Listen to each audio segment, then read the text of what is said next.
I'm Dr. Michael Cooney, and the topic of this video is Advance Directives. As a palliative care and hospice physician, I've had the opportunity over the years to discuss this issue with many people, and I've come to find that there are a number of misconceptions that people have about these important medical documents. Today, I want to clarify the who, when, why, and how of Advance Directives, and I hope this will make it easier for you to complete your own or to assist someone else in doing theirs.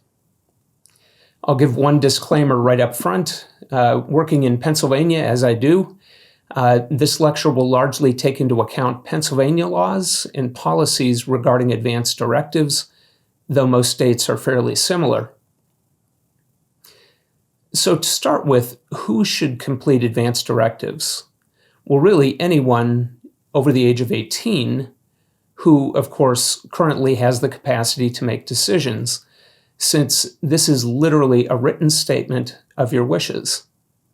But any competent adult can and should have Advance Directives. Now, when should they be done? Now. What's the hurry? Because life is uncertain. People often think of Advance Directives as being done after you've been diagnosed with cancer or ALS or some other progressive disease. Why not just do it then? Because things often happen without warning. I could get in a car accident and be in a permanent comatose state. I certainly didn't see that coming. My family and my doctor may wish that I had given some guidance about how I want to be treated, but it's too late to do Advance Directives then. When you think about it, we certainly do other things in advance. If you have a car, I presume you have insured it when it looked like this. On the other hand, if you try to take out a policy when it looks like this, you're going to have a tough time. Likewise, if I were to end up in a permanent coma, I've lost the opportunity to complete Advance Directives. So the time to do it really is now. Since you're watching this video, you're probably thinking about Advance Directives already. Today would be the day to do them. Then you don't have to worry about it, and unlike insurance, there's no premium. Okay, so maybe I've made the point that anyone over the age of 18 should complete Advance Directives, but why? What can they do for you? Well, here's some quick history for you to put things in perspective. After the 1950s, medical technology progressed rapidly with many new procedures and life-sustaining technologies coming into play. Well into the 1980s, the singular goal of medicine seemed to be to keep the body alive at all costs.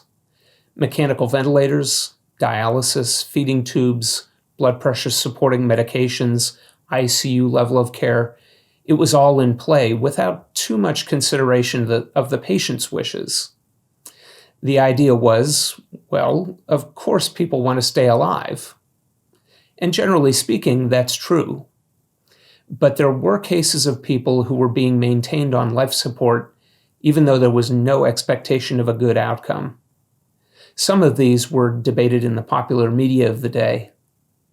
This led people to want to make it clear to their families and to their healthcare team, before I end up in that situation, I'm telling you all that I would not want to be kept alive like that with no chance of returning home to live independently again. That kind of sentiment finally led to more widespread adoption of Advance Directives. So Advance Directives are exactly that. Directives that you provide to your future caregivers that you fill out in advance. Most of us have opinions about what constitutes quality of life and don't relish the idea of being kept alive on machines when there's no hope of a good recovery.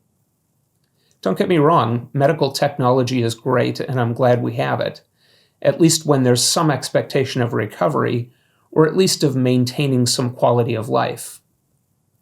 Now, I understand quality of life is a slippery term, and my definition of what I might accept may be different from yours.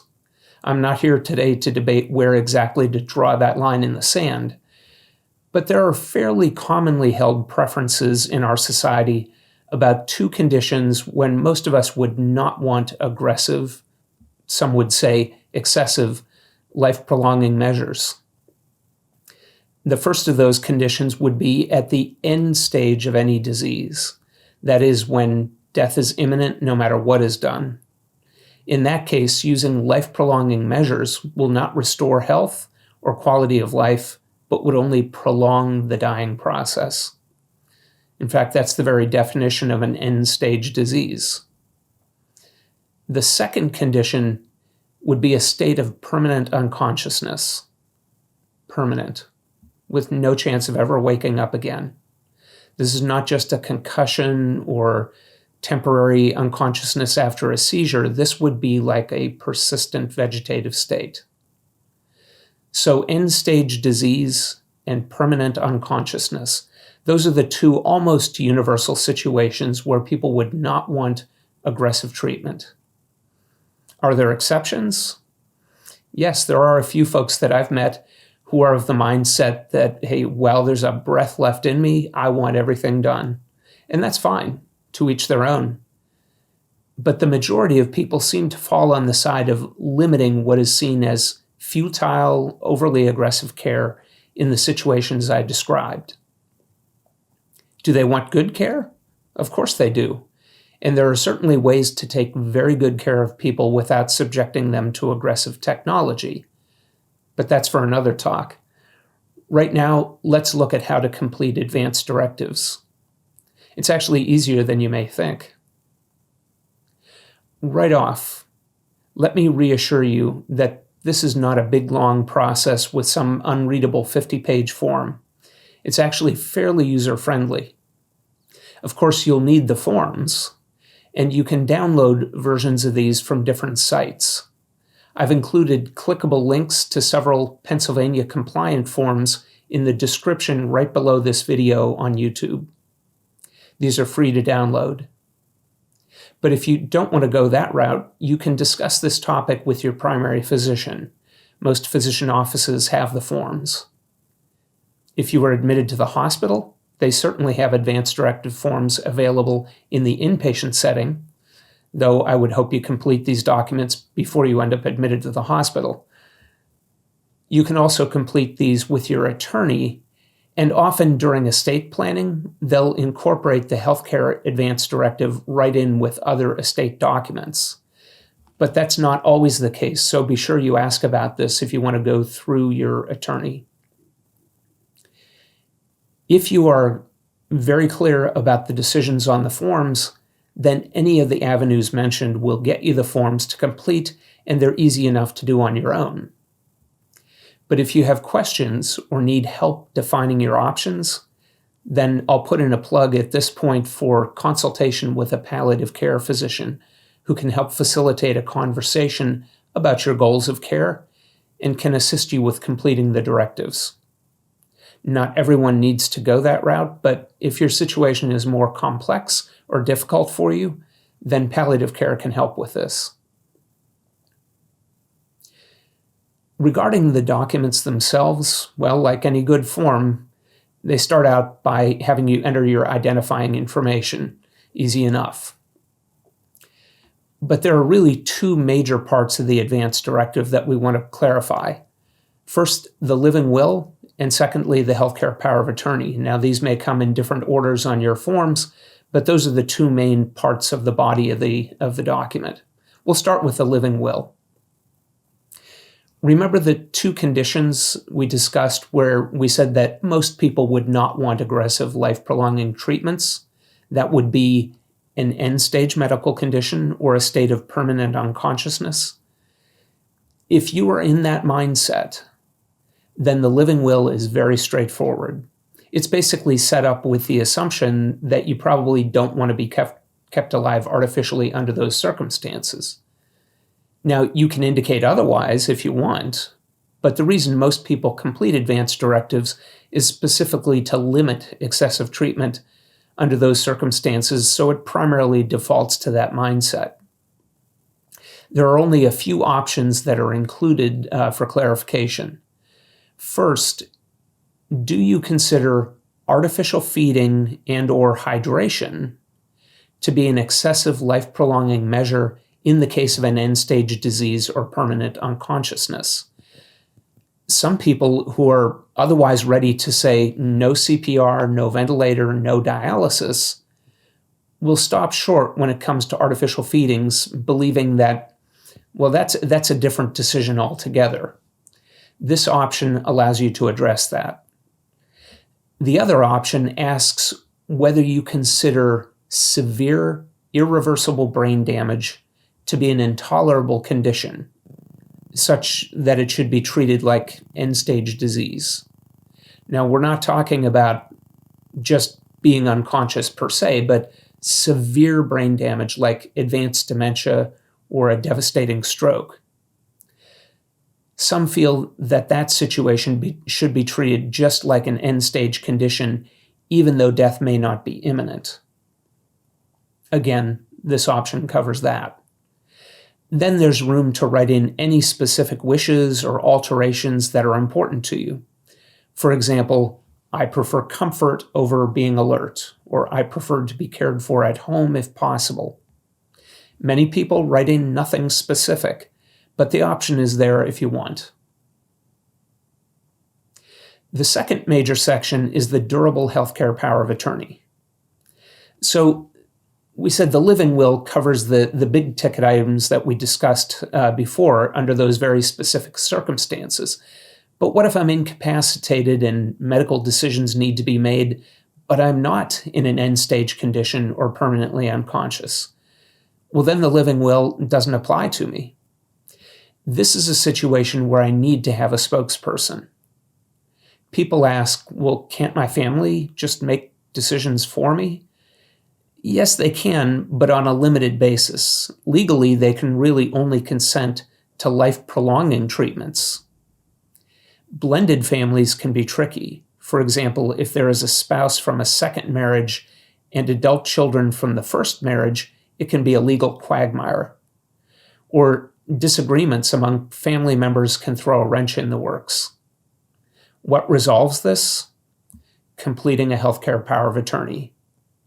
Referred to as a durable document, it does not have an expiration date on it. It remains in effect until you change it or revoke it. The term healthcare agent is used for the person that you designate for medical decision-making on your behalf. Simple enough.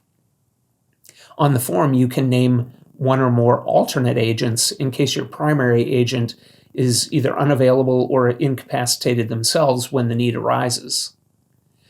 Very importantly, the healthcare team defers to your agent if and only if you are incapacitated and cannot make your own decisions. There are no discussions behind your back. If you can make your own healthcare decisions, we come to you. But if you are incapacitated, your agent can make decisions with the healthcare team that are to be followed just as though you said the words yourself. That's a very powerful thing. So it's important to be sure that your agent, your proxy, knows your values and preferences and is prepared to relay those to your doctor if needed. If, for example, you know that your spouse will be too emotional or your oldest son will be overwhelmed in the heat of the moment, then don't put them on the form. It doesn't make sense to name a family member who you know is going to struggle with the role of being your agent when the time arrives. In truth, it doesn't even have to be a family member at all. The choice is yours. Though I would say that it would be a good idea to inform the family if you're going to name a friend as your healthcare agent so that no one is caught off guard when the time comes. And regardless of who you choose, it's only fair to have a conversation with that person about your expectations regarding quality of life, care options, and where you draw the line in the sand, so to speak. The last section of the form is for witnesses, and it's fairly straightforward. In Pennsylvania, 2 witnesses are required to observe you sign the form. So you can complete all the rest of the form in advance, just don't sign it until the witnesses are present. They need to be adults, that is, at least 18 years of age, and, of course, anyone named as a proxy on the form can also serve as a witness. The role of the witness is not to agree or disagree with your decisions. They don't even have to read the whole form. They're only there to attest to the fact that you were awake and aware and signed the form of your own free will. Now, there is the option to have the form notarized, but this is not required in Pennsylvania. Some do have the form notarized anyway. For example, there are snowbirds up north here who spend part of the year in another state, like Florida, that does require notarization. Those folks may choose to have the document notarized so that they can carry it across state borders and it will hold up just fine. Though, honestly, most states will honor that if it's uncontested. Well, that's really it. Once you've completed the forms, it's best to provide copies to your primary physician, your attorney, and family members who may be involved if you become seriously ill. Before we close out today, I have to dispel one other myth. Advance directives are not the same as a DNR or a do not resuscitate order. Remember that the living will only applies under certain conditions, so it's up to the healthcare team to determine if you even meet those conditions. So if you show up in the emergency room with an acute problem like pneumonia and you are incapacitated, no one will say that just because you have completed advance directives, we're going to place you in a DNR status. If that were the case, I'd have never completed my own advance directives. For an acute illness, the decision progression would go something like this. Are you awake and able to make your own decisions? If so, the team speaks to you. Now, you could place yourself in a DNR status if you wanted to, but that's up to you. But if you are not able to make your own decisions and it is known that you have advance directives, then the team should ask whether you have one of the conditions defined in the living will. If so, then they should abide by your wishes as outlined in the document.